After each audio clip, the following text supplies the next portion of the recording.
क्या बात. सो मृणाल, आता ना या शोच्या माझ्या अत्यंत आवडत्या सेगमेंटकडे मी वळते, ज्याचं नाव आहे मनातला फोन कॉल. मी तुला आता इथे एक फोन देणार आहे. तुला तुझ्या मनातल्या व्यक्तीला फोन करून व्यक्त व्हायचंय. मग ती व्यक्ती असू शकते, ती सिच्युएशनही असू शकते, किंवा ते काही असू शकतं.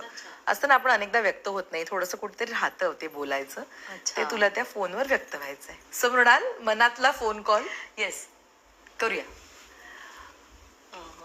सरप्राईज असणार आहे हे माझ्यासाठी सुद्धा. अनप्रेडिक्टेबल आहे.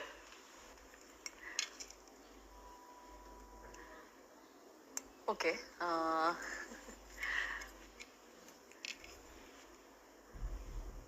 हॅलो,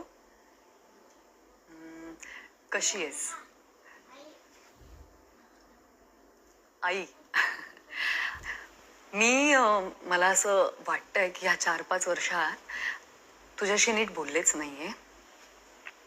आणि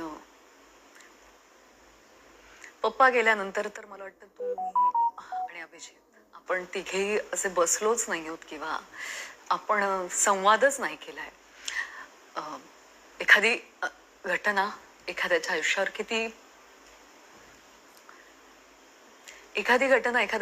किती परिणाम करू शकते,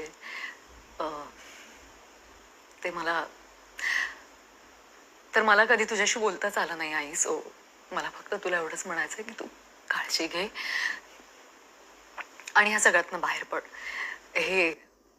हा एक भाग आहे आपल्या आयुष्याचा.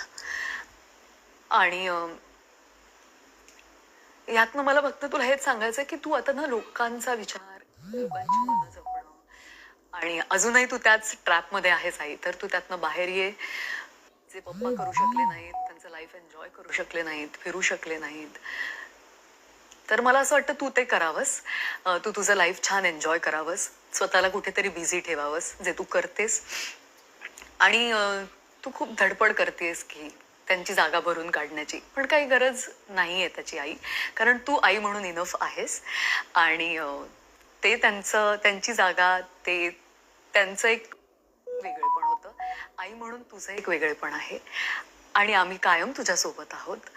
आणि आपण एकमेव कुटुंब नाही आहोत ज्याच्या आयुष्यात ही घटना घडलीये. अनेकांच्या आयुष्यात अशा घटना, असे प्रसंग होऊन गेलेत. सो मला हे तुला सांगता येत नाही पर्सनली. मला आठवतंय की आपण एकमेकांना नीट आठवत नाहीये की आपण एकमेकांना नीट मिठीही मारलेली नाहीये.